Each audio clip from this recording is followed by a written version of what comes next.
പരാതിയിൽ തൃശൂരിൽ Instagram content creator അറസ്റ്റിലായിരിക്കുകയാണ്. Thanyam സ്വദേശി യദു ഗിരീഷാണ് വിവാഹ വാഗ്ദാനം നൽകിയ പരാതിയിൽ തൃശൂരിൽ ഇൻസ്റ്റഗ്രാം കോണ്ടന്റ് ക്രിയേറ്റർ അറസ്റ്റിലായിരിക്കുകയാണ്. താന്യം സ്വദേശി യദു ഗിരീഷാണ് പോലീസ് പിടിയിലായത്. ഇൻസ്റ്റഗ്രാമിൽ ഇയാൾക്ക് 50,000-ത്തിനടുത്ത് ഫോളോവേഴ്സ് ആണുള്ളത്. യുവതികളുടെ നഗ്ന വീഡിയോ ചിത്രീകരിച്ച് ഭീഷണിപ്പെടുത്തിയെന്നും യുവതികളിൽ നിന്ന് പണം തട്ടിയെടുത്തെന്നും പരാതിയിലുണ്ട്. തൃശൂരിൽ നിന്നും അനഘ മുരളി ചേർന്നുകൊണ്ട് ഈ വാർത്തയുടെ വിവരങ്ങളുമായി. അനഘ, ഇയാൾക്കെതിരെ നിരവധി പരാതികൾ ഉയർന്നിട്ടുണ്ടെന്നാണ് മനസ്സിലാക്കുന്നത്. എന്തൊക്കെയാണ് ഈ കേസിന്റെ വിശദാംശങ്ങൾ? അവസാന ഇൻസ്റ്റാഗ്രാമിൽ ഏതാണ്ട് 48,000-ത്തിലധികം ഫോളോവേഴ്സ് ഉള്ള ഒരു ഇൻഫ്ലുവൻസർ ആണ് യദു ഗിരീഷ്. തൃശൂർ താന്യം സ്വദേശിയാണ് യദു. നിലവിൽ യദുവിനെതിരെ 3 യുവതികളാണ് ഇത്തരത്തിൽ ലൈംഗിക പിച്ചു എന്ന പരാതി. അങ്ങനാവാണ് യുവതികളാവല്ലോ, യുവതികള് വിവാഹ വാഗ്ദാനം നൽകിയെന്ന് പറയുമ്പോഴേക്ക് അവന്റെ അടുത്ത് പോയിട്ട് എല്ലാം പൊക്കി ഫോട്ടോ എടുത്തോന്ന് പറഞ്ഞിട്ട് കാണിച്ചു കൊടുക്കും. നാണവൻ ഉളുപ്പുണ്ടോടോ അവിടുന്ന് കേസ് കൊടുക്കുക, മിണ്ടാതിരിയോടോ. മനസ്സിലായിരുന്നു എന്തിനാ ഇത് നാട്ടുകാർ മൊത്തം അറിയിക്കുന്നത്? ഇവനങ്ങ് പുഴുങ്ങിത്തുന്നല്ലേ കൊണ്ടുപോയിട്ട് പൈസയും വാങ്ങിച്ചിരിക്കുന്നത്. അതായത് പൈസയും വാങ്ങിച്ചിരിക്കുന്നത്. ഇവിടെ എന്താണ് പ്രാന്തായി പോയാ. അതായത് ഏതെങ്കിലും ഒരുത്തൻ ഇങ്ങനെ പിന്നെന്താ പറയുക, അതെ കണ്ടാലോ ഓനെ കണ്ടു കഴിഞ്ഞാൽ എന്തെങ്കിലും ഒരു ഗുണം വേണ്ടേ? അതായത് ഒരു വേട്ടാവളിയൻ. ഞാൻ അതാ പറയുന്നത്, ഈ വേട്ടാവളിയന്മാർ ഒരു സൗന്ദര്യവും ഇല്ല. ഒരു ഒലക്കിലോ ഓനെ ബോഡി ഷെയിം ചെയ്യുന്നതാന്ന് വിചാരിക്കേണ്ട. അതന്നെയാണ്. കാരണം ഇങ്ങനത്തെയുള്ള ക്രിമിനലുകൾ ഇങ്ങനെ ചെയ്യാതോ.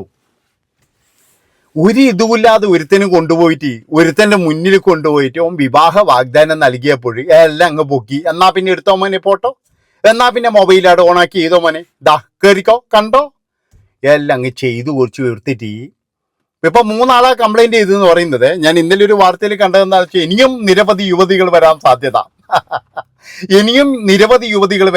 കേട്ടോ. ഇതൊക്കെ കേൾക്കുമ്പോഴൊരു സങ്കടമോ സഹതാപോ ഒന്നും അല്ല തോന്നുന്നത്. ശരിക്കും പറഞ്ഞാൽ ഇതൊരു പറ്റിക്കലും അല്ല. ശരിക്കും പറഞ്ഞാൽ അതായത് നമ്മൾക്ക് എല്ലാവർക്കും സാമാന്യമായിട്ടുള്ള ബുദ്ധിയുണ്ട്. നമ്മളെല്ലാവർക്കും ഉള്ളതല്ലേ ബുദ്ധി. അല്ലാതെ എന്ന് പറഞ്ഞു കഴിഞ്ഞാൽ നമ്മളെ ആരെങ്കിലും ട്രാപ്പിൽ പെടുത്തുന്നൊന്നല്ല. ഇത് ബുദ്ധിയുണ്ട്, ഇതെല്ലാം അറിഞ്ഞുകൊണ്ട് പോകുന്ന എന്താ അറിയാം. അവൻ്റെ ഈ പളവള മിന്നുന്ന ഡ്രസ്സും അവൻ്റെ പളവള മിന്നുന്ന 10 റുപ്യേൻ്റെ കണ്ണടയും അതുപോലെ തന്നെ അവൻ്റെ 4 മുടിയും കണ്ടപ്പോൾ ഇവരെന്താ വിചാരിച്ചാൽ ഇവൻ തന്നെ മോനെ ലോകത്തുള്ള ആൾക്കാർ. ഞാൻ പറഞ്ഞല്ലോ, നേരാമണ്ണം പോയിട്ട് ഒരുത്തൻ പെണ്ണി ചോദിച്ചു കഴിഞ്ഞാൽ ഒറ്റൊരാൾ കൊടുക്കത്തില്ല, ഒറ്റൊരാൾക്ക് വേണ്ട. അതാണ് നല്ല രീതിയിൽ ജീവിക്കാൻ വേണ്ടിയിട്ട് ഒരു പെണ്ണി ചോദിച്ചു കഴിഞ്ഞാൽ ഇന്ന് കിട്ടാൻ വലിയ പ്രയാസമാണ്. പക്ഷെ ഇങ്ങനെയുള്ള വേട്ടാവളിയന്മാർക്ക് 4-5 എണ്ണത്തിനും 5-6 എണ്ണത്തിനും 10-15 എണ്ണത്തിനും കിട്ടുന്നുണ്ട്.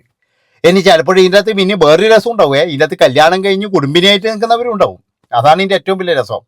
എനിക്ക് മനസ്സിലാകുന്നില്ല ഇങ്ങനെ ഇതിൻ്റെ അകത്തുള്ള എന്തെങ്കിലും ഒരു വർത്താനം പറഞ്ഞ് അവനുമായിട്ട് പിന്നീട് അവനെ ഹായി വിടുക, അല്ല ഉച്ചിന്നം വിടുക, എന്നിട്ട് അവനുമായിട്ട് പിന്നീട് കമ്പനി ആകുക, എന്നിട്ട് ഇതുപോലെ അവൻ കവർന്നെടുത്തത് മാത്രമല്ല അവനെന്ത് ചെയ്തു അറിയാം, ഈ ഫോട്ടോ കാണിച്ച് പിന്നെ ഭീഷണിപ്പെടുത്താൻ തുടങ്ങി. അവിടെയാണ് അബദ്ധം പറ്റുന്നത്, അല്ലാതെ വേറൊന്നുമല്ല. ഇതിപ്പോൾ ചില ആൾക്കാരൊക്കെ എന്ന് പറഞ്ഞു കഴിഞ്ഞാൽ പറ്റി ഇനിയൊന്നും ആരും അറിയണ്ട അങ്ങനെ വിചാരിക്കുന്ന ആൾക്കാരുണ്ടാവും. പക്ഷെ ഇതിൻ്റെ അകത്ത് കൂടുതൽ ആൾക്കാർക്കൊന്നും പറ്റുന്ന വെച്ച് കഴിഞ്ഞാൽ പിന്നെ ഇപ്പോൾ ഫോട്ടോ കാണിച്ച് ഇത് ഭർത്താവിന് അയച്ചു കൊടുക്കും, അല്ല വീട്ടുകാർക്ക് അയച്ചു കൊടുക്കും, മറ്റുള്ളവർക്ക് അയച്ചു കൊടുക്കും, നിന്റെ കുടുംബം തകർക്കും എന്നൊക്കെ പറഞ്ഞ് പൈസ മേടിക്കാൻ തുടങ്ങും. അതാണ് പറയാൻ. അതുകൊണ്ട് ഞാൻ പറയുകയാണ്, എൻ്റെ പൊന്നുമക്കളെ, നിങ്ങൾ ഒരു കാര്യം ചെയ്യും, നിങ്ങൾ പൊയ്ക്കോ. പോകുന്നതിന് ഞാൻ പറയുന്നില്ല. കാരണം എന്ന് വെച്ചാൽ ചില ആൾക്കാർക്ക് എന്ന് പറഞ്ഞാൽ എന്ന് പറഞ്ഞാൽ പിടിച്ചു വെക്കാൻ പറ്റൂല. എന്ന് പറഞ്ഞാൽ വേറെ ഒന്നും തെറ്റിദ്ധരിക്കണ കാമെന്നാണേ. അപ്പോൾ പൊയ്ക്കോ. ഇനി അത് പോകുന്നതിനെ കൊണ്ടൊരു കുഴപ്പമില്ല, പൊയ്ക്കോ. നിങ്ങൾ എന്തോ ചെയ്തോ, നിങ്ങൾ എൻജോയ്മെന്റ് രീതിയിൽ ചെയ്തോ. പക്ഷെ എന്തിനീ വേട്ടാവളിയൻ്റെ അടുക്ക പോയിട്ട് ക്യാമറ തുറന്നു വെച്ചിട്ട് അവൻ്റെ കൂടെ എന്തിനാ നിൽക്കുന്നത്? അതാണ് ഞാൻ ചോദിക്കുന്നത്. ക്യാമറ തുറന്നു വെച്ചിട്ട് നിങ്ങൾക്ക് അവൻ എന്ത് തരുന്നതാണ് പറയുന്നത്? അവൻ നിങ്ങൾ ഒരിക്കലും കെട്ടാൻ പോകുന്നില്ല. ഞാൻ പറഞ്ഞല്ലോ, അതായത് നിങ്ങളെ വിവാഹ വാഗ്ദാനം നൽകി ഇത് ചെയ്യാന്ന് പറഞ്ഞു കഴിഞ്ഞാൽ അത് വെറുതെയാണ്. എന്താണെന്ന് വെച്ച് കഴിഞ്ഞാൽ ഇങ്ങനെയുള്ള ടീമിൻ്റെ ലക്ഷ്യം എന്ന് പറഞ്ഞു കഴിഞ്ഞാൽ നിങ്ങളുടെ ശരീരം മാത്രമാണ്, അല്ലാതെ വേറെ ഒരു പുണ്ണാക്കും അല്ലാന്ന് ഞങ്ങൾ എത്ര പ്രാവശ്യം പറയുന്നുണ്ട്. ഇത് പറഞ്ഞു കഴിഞ്ഞാൽ എന്ത് വിചാരിക്കുന്നറിയാം, നീ നിന്റെ വീട്ടിലെ കാര്യം നോക്കടാ, നീ അവൻ്റെ വീട്ടിലെ കാര്യം എന്തിനാടാ നോക്കുന്നത്? എൻ്റെ പൊന്നു സഹോദരങ്ങളെ, നിങ്ങളൊരു കാര്യം മനസ്സിലാക്കുക. ഇതൊക്കെ എന്ന് പറഞ്ഞാൽ നമ്മുടെ നാട്ടിലുള്ള ന്യൂസുകളിലൊക്കെ ഇങ്ങനെയുള്ള വാർത്തകൾ വരുന്നത് എന്തിനാണെന്നറിയാം. ഇതുപോലെയുള്ള വേട്ടാവളിയന്മാർ സമൂഹത്തിലുണ്ട്. മിന്നുന്നതെല്ലാം പൊന്നല്ല. അതുപോലെ തന്നെ എന്ന് പറഞ്ഞാൽ നിങ്ങൾ വളരെയധികം സൂക്ഷിക്കണം എന്ന് നമ്മളോട് പറയുകയാണ്. ആ പറച്ചിൽ നിങ്ങൾ കേൾക്കണം. അല്ലാതെ എന്ന് പറഞ്ഞാൽ നമ്മൾ എല്ലാ കാര്യങ്ങളും പോയിട്ട് സമൂഹത്തിൽ കാണിച്ച് അത് ഇതുപോലെയായി ഇനി ഇനി ഒരുപാട് പേര് പിന്നെ ഇതും കൊണ്ട് വരാണ്ടെന്നാണ് പറയുന്നത്. അതായത് ഇനിയിപ്പോൾ കുറച്ച് കഴിഞ്ഞ് ഇവൻ ഇതേ തൊഴിൽ വീണ്ടും തുടങ്ങും. ഇവിടെ അങ്ങനെയാണ്. ഇവിടെ മീശക്കാരനും മറ്റോനും ഇവർക്കൊക്കെ ഇഷ്ടംപോലെ ഇതുണ്ട്. മീശക്കാരനായാലും മച്ചാനും ബച്ചാനും ഗുച്ചാനും ഇങ്ങനെ കുറേ ടീമുകളുണ്ട്. അവരൊക്കെ എന്ന് പറഞ്ഞാൽ ജാമ്യത്തിൽ ഇറങ്ങി വീണ്ടും ഇതന്നെ ചെയ്യും. അതുകൊണ്ടാണ് ഞാൻ പറയുന്നത്, എൻ്റെ പ്രിയപ്പെട്ട സുഹൃത്തുക്കൾ, നിങ്ങളൊരു കാര്യം ചെയ്യുക. നിങ്ങളെന്താ ചെയ്യേണ്ടത് അറിയുങ്ങളെ, നിങ്ങൾ ദൈവത്തെ ഓർത്തിട്ട് ഈ ബല്ലോൻ്റെ മുമ്പിൽ പോയിട്ട് ഈ വിവാഹ വാഗ്ദാനം നൽകുമ്പോഴേക്ക് അത് ചെയ്യരുത്. അവൻ വിവാഹം കഴിക്കാനാണെങ്കിൽ നിങ്ങളെ കഴിക്കും. അതുമാത്രമല്ല, ഇതുപോലെയുള്ള വേട്ടാവളിയന്മാരെ വിവാഹം കഴിക്കാതിരിക്കുന്നതാണ് നല്ലത്. നേരാവണ്ണം കുളിക്കവും നനക്കുകയും ചെയ്തിട്ടുണ്ടോ എന്ന് തന്നെ അറിയില്ല ഇവനൊന്നും. അതാണ് നിങ്ങൾ മനസ്സിലാക്കേണ്ടത്. അപ്പൊ ഇങ്ങനെയുള്ള വേട്ടാവളിയന്മാരെ നിങ്ങൾ പരമാവധി ഒഴിവാക്കുക. ഇവന്റെയൊക്കെ കോപ്രായങ്ങൾ വേണമെങ്കിൽ നിങ്ങൾ കണ്ടോ, അതിന് അടിമയാകാതിരിക്കുക.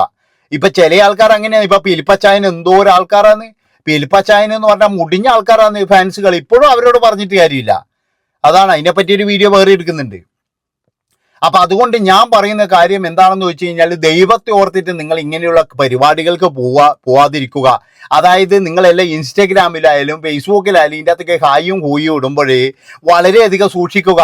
അതായത് നിങ്ങളെ ടാർഗറ്റ് ചെയ്യുന്നത് ഇങ്ങനെയുള്ള ആൾക്കാർ മാത്രമല്ല, ഇതിൻ്റെ അകത്തുള്ള വേറെയും ഫ്രോഡുകൾ ഉണ്ടാകും. അവരും നിങ്ങളെ ടാർഗറ്റ് ചെയ്യും.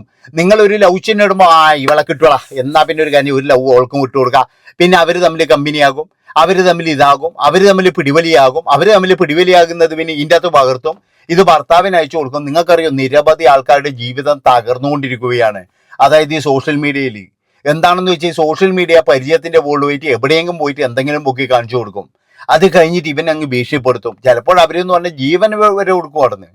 അങ്ങനെ വരെ ഭീഷണിയുണ്ട്. നിങ്ങളൊന്ന് ആലോചിച്ച് നോക്കണം, എന്തിനു ഇതിനൊക്കെ പോകുന്നത്? ഇതിനൊക്കെ പോകാതെ അവനവന്റെ ജീവിതം നോക്കി നിന്നാ പോരെ. ഇനി അങ്ങനെ പോകുന്നവരാണെങ്കിൽ പിന്നെ ഈ പ്രഹസനവും കൊണ്ടുവരാൻ പാടില്ല. വാഗ്ദാനം നൽകിയിട്ട് എന്നെ കൊണ്ടുപോയി. എന്ത് തേങ്ങാക്കൊല വാഗ്ദാനമാണ്? ഒരു തേങ്ങാക്കൊലയല്ല. എല്ലാവരെയും വെല്ലുവിളിച്ച് കാറിലായാലും അവിടെയായാലും ഇവിടെയായാലും പോയിട്ട് കടിയും പിടിയും വലിയും നടക്കുമ്പോൾ നിങ്ങൾ നോക്കണം. അല്ലാതെ നിങ്ങൾ ഈ പിന്നെ പറഞ്ഞിട്ട് കാര്യമില്ല. ഇപ്പം ഇനി എന്ത് തേങ്ങ ഉണ്ടാകാൻ പോകുന്നു? ഇവൻ എന്നാ എല്ലാവരെയും കല്യാണം കഴിക്കൂടാ? ഒരു തേങ്ങയും കിട്ടാൻ പോകുന്നില്ല. അതായത് ഇവൻ എല്ലാവരും കല്യാണം. ഇതിപ്പോൾ വേറെ കാര്യമുണ്ടേ, മറ്റുള്ളവർക്ക് ഇതൊരു പ്രചോദനമായി എന്ന് മാത്രമല്ല, മറ്റുള്ളവർക്ക് ഭയവുമായി. എന്താ വെച്ചാൽ ഇവൻ ഇതിനു മുമ്പ് പോയവരൊക്കെ ഇപ്പോൾ ബെർച്ചുകൊണ്ടിരിക്കലായിരിക്കും. കാരണം എൻ്റെ ഭഗവാനെ, ഇനി നമ്മളത് എല്ലായിടത്തും കൂടിയിട്ട് കാണും ഇവൻ. അതായത് ഇവൻ പല ആൾക്കാരെയും ചിലപ്പോൾ ഭീഷണിപ്പെടുത്തിയിട്ട് പൈസ മേടിച്ചിട്ടുണ്ടാവും. ഇതിന് മുന്നേ അവരൊക്കെ ചിലപ്പോൾ പൈസ കൊടുത്തിട്ടുണ്ടാവും. പല ആൾക്കാരെന്ന് പറയുന്നത് ഭർത്താവ് അറിയാത്ത സ്വർണ്ണെല്ലാം വിറ്റിട്ടാണ് കൊടുത്തിട്ടുണ്ടാവുക. ചില ആൾക്കാരെന്ന് പറഞ്ഞാൽ വീട്ടിൽ തരുന്ന മാല കൊണ്ടുപോയി വിറ്റിട്ട് കൊടുത്തിട്ടുണ്ടാവും. ഇനിയിപ്പോൾ ആ സ്വർണ്ണം ചോദിക്കുക വീണ് പോയിന്നോ പൊട്ടിപ്പോയിന്നോ എന്നൊക്കെ പറഞ്ഞാൽ മതിയല്ലോ. അപ്പൊ ഇതാണ് ഇപ്പോഴും നമ്മുടെ നാട്ടിൽ നടക്കുന്ന ഒരു ട്രെൻഡ് എന്ന് പറഞ്ഞു കഴിഞ്ഞാൽ. അതുകൊണ്ട് ഇതിൻ്റെ അകത്ത് പോയിട്ട് തലവെച്ച് കൊടുക്കാൻ കുറച്ചൊക്കെ ആലോചിക്കുക.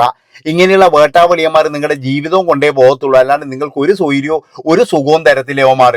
അത് മനസ്സിലാക്കാദ്യം. അല്ലെങ്കിൽ പിന്നെ ഈ ഫോട്ടോത്തിന്റെ മുന്നിൽ വെച്ച് ഇങ്ങനെ ഇരിച്ചോണ്ടിരിക്കാതിരിക്കാറുണ്ട്. മനസ്സിലായി? ഇതെല്ലാം എന്ന് പറഞ്ഞു കഴിഞ്ഞാൽ ചെയ്യുവാർന്ന്, ചെയ്ത് കഴിഞ്ഞാൽ അയ്യാ അയ്യാ എന്റെ പോയേ എന്ന് പറഞ്ഞിട്ട് ഞങ്ങൾക്ക് പിന്നെ കരഞ്ഞിട്ട് വല്ല കാര്യമുണ്ടോ? ഇപ്പൊ സംഭവിക്കുന്ന ഇതാണ്. എല്ലാം കഴിഞ്ഞതിന് ശേഷം അയ്യോ എൻ്റെ എല്ലാം പോയി എന്ന് പറഞ്ഞിട്ട് കരഞ്ഞ്, അത്രയേ ഉള്ളൂ. ആർക്കെങ്കിലും ഉപകാരപ്പെടുന്ന നിങ്ങൾ പെട്ടോട്ടെ, ഒന്ന് ഷെയർ ചെയ്യാറുണ്ട്. നന്ദി, നമസ്കാരം.